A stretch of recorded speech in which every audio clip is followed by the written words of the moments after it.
సంక్రాంతి పండుగను సొంతూళ్లలో జరుపుకునేందుకు ప్రజలు పట్టణాలు వదిలి పల్లెలకు బయలుదేరి వెళుతున్నారు. విద్యా సంస్థలకు సెలవులు ఇవ్వడంతో పాటు ప్రభుత్వ, ప్రైవేటు ఉద్యోగులకు వారాంతపు సెలవులు రావడంతో పండుగను జరుపుకునేందుకు కుటుంబాలతో సహా స్వగ్రామాలకు తరలి వెళుతున్నారు. ఆర్టీసీ బస్టాండ్లు, రైల్వే స్టేషన్లు ప్రయాణికులతో కిటకిటలాడుతున్నాయి. ప్రయాణికుల రద్దీ దృష్ట్యా ఆర్టీసీ విజయవాడ నుంచి రాష్ట్రంలోని వివిధ ప్రాంతాలకు ప్రత్యేక బస్సు సర్వీసులు నడుపుతోంది. తెలుగువారికి అతిపెద్ద పండుగైన సంక్రాంతిని ఆత్మీయులతో ఆనందంగా జరుపుకునేందుకు పెద్ద సంఖ్యలో ప్రజలు స్వగ్రామాలకు వెళుతున్నారు. వరుసగా పండుగ సెలవులు వారాంతం కావడంతో విజయవాడలోని పండిట్ నెహ్రూ బస్ స్టేషన్ ప్రయాణికులతో కిటకిటలాడుతోంది. దాదాపు అన్ని విద్యా సంస్థలకు 10 నుంచి 18వ తేదీ వరకు సెలవులు ప్రకటించడంతో విద్యార్థులు, యువత తమ ఆత్మీయులతో పండుగను ఆనందంగా జరుపుకునేందుకు పల్లెబాట పట్టారు. ఇక ప్రభుత్వ, ప్రైవేటు ఉద్యోగులకు వారాంతపు సెలవులు రావడం కలిసొచ్చింది. దీంతో పిల్ల పాపలతో సహా కుటుంబ సమేతంగా వారు సొంతూళ్లకు బయలుదేరారు. మోయలేని లగేజీలతో విజయవాడ బస్టాండ్కు తరలివచ్చిన ప్రయాణికులు తాము వెళ్లాల్సిన గమ్యస్థానం, బస్సులు నిలుపుదల చేసే చోట పడిగాపులు కాస్తున్నారు. పిల్ల పాప, చిన్న పెద్ద అనే తేడా లేకుండా అందరూ సొంత ఊళ్లకు పయనమవుతుండటంతో పండిట్ నెహ్రూ స్టేషన్ ప్రాంగణం కోలాహలంగా మారింది. సంక్రాంతి పండుగకు సొంతూళ్లకు వెళ్లే ప్రయాణికులతో బస్టాండ్, ప్లాట్ఫామ్లు అన్నీ కిక్కిరిసిపోయాయి. మాది కోనసీమ జిల్లా రావులపాలెం. 1.5 అవర్ నుంచి 1 అవర్ నుంచి వెయిట్ చేస్తున్నాను రావులపాలెం బస్సు కోసం, అమలాపురం బస్సు కోసం. 2 బస్సులు వెళ్ళిపోయినాయి నా ముందే. సో చాలామంది ప్యాసింజర్స్ ఉండడం వల్ల నేను ఆగిపోవడం వల్ల ఒక 2 లగేజ్ బ్యాగ్స్ ఉన్నాయి. ఎక్కడానికి కూడా లేక నేను ఆగిపోవాల్సి వచ్చింది. 1.5 అవర్ నుంచి ఇక్కడే ఉన్నాను, బస్ స్టాండ్లోనే ఉన్నాను. బస్సు వస్తుందంటే వెయిట్ చేయండి, నా 4 or 5 ప్లాట్ఫామ్ మీద ఉండండి, అక్కడికే వస్తాయి బస్సులు అని అంటున్నారు. అంతే, వచ్చినప్పుడు ఎక్కండి అని అంటున్నారు. అంతే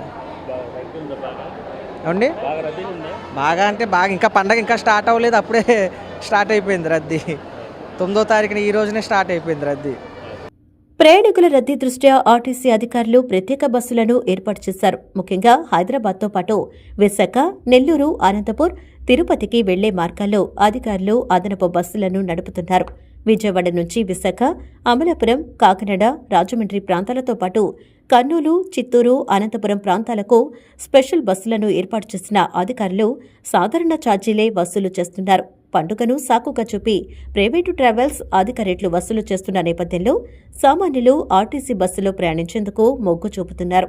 మరోవైపు స్త్రీ శక్తి పథకం ద్వారా రాష్ట్ర ప్రభుత్వం మహిళలకు ఉచిత బస్సు ప్రయాణం కల్పిస్తున్న నేపథ్యంలో వారు ఆ అవకాశాన్ని సద్వినియోగం చేసుకుంటూ ఆర్టీసీ బస్సు ప్రయాణానికి ప్రాధాన్యమిస్తున్నారు.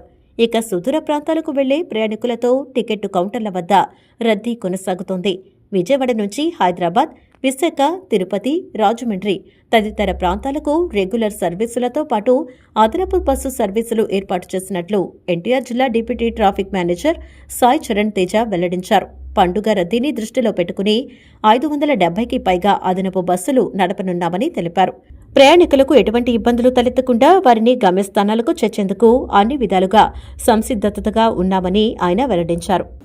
సంక్రాంతికి సంబంధించి మేము ప్రతి సంవత్సరం ప్లాన్ చేసిన విధంగానే ఈ సంవత్సరం కూడా స్పెషల్ బస్సెస్ అనేది ప్రయాణికులను దృష్టిలో పెట్టుకుని, రద్దీని దృష్టిలో పెట్టుకొని ముందుగా ప్లాన్ చేయడం జరిగింది.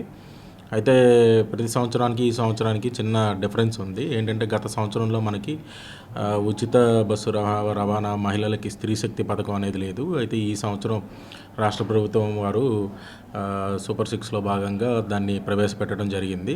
సో ప్రతి సంవత్సరం కూడా ఉన్న ఆనవాయితీ ఏంటంటే మనకి ఇక్కడ సిటీలో తిరుగుతున్నటువంటి సిటీ ఆర్డినరీ బస్సులు లేకపోతే మెట్రో బస్సులు మేము ఇక్కడ బస్ స్టేషన్ రద్దీని దృష్టిలో పెట్టుకొని మేము బయటకి పంపించి ప్రయాణికుల్ని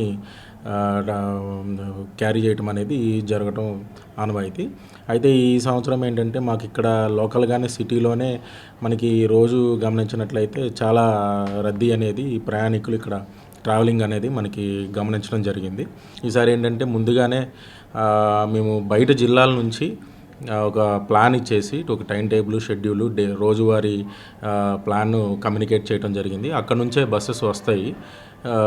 ఆ బస్సెస్ని మనం ఇక్కడ నుంచి యూజ్ చేసి మనం ప్రయాణికుల్ని వారి వారి ఊర్లకి చేర్చడం అనేది జరుగుతుంది. సో ఇన్ కేస్ ఆ బస్సులు కూడా సరిపోని పక్షంలో అప్పుడు మనకి ఇక్కడ ఇవి అదనపు క్వశ్చన్గా మనకి అందుబాటులో ఉంటాయి ఈ యొక్క బస్సులు. అవసరమైతే వీటిని కూడా కొన్ని ఇప్పుడు ఎలాగూ సెలవులు ఉంటాయి కాబట్టి స్కూల్స్, కాలేజెస్, ఆఫీసెస్ వాటికి మనకి అంత ఒత్తిడి ఉండకపోవచ్చు, కొంచెం తగ్గుతుంది కాబట్టి ఇక్కడ ఉన్న బస్సుల్ని అవసరం మేరకు ఇంకా డీవియేట్ చేస్తాము. మనకి యూజువల్గా ఉన్న ప్రాక్టీస్ ఏంటంటే హైదరాబాద్ నుంచి డైరెక్ట్గా టికెట్స్ దొరికిన వాళ్ళు డైరెక్ట్గా వెళ్ళిపోతూ ఉంటారు.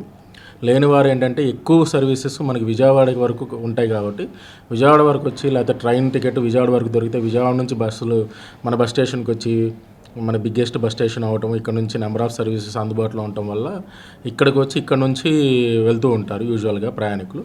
సో దాంట్లో భాగంగా మేమైతే ముందుగానే అన్ని రకాలుగా ప్లానింగ్ అనేది చేసుకొని, మా సిబ్బందిని అంతా కూడా పూలింగ్ అంతా చేసుకొని, ఆఫీసర్స్ కింద డ్రైవర్, కండక్టర్, మెకానిక్ వరకు కూడా మేమంతా ప్రిపేర్డ్గా అయితే ఉన్నాము.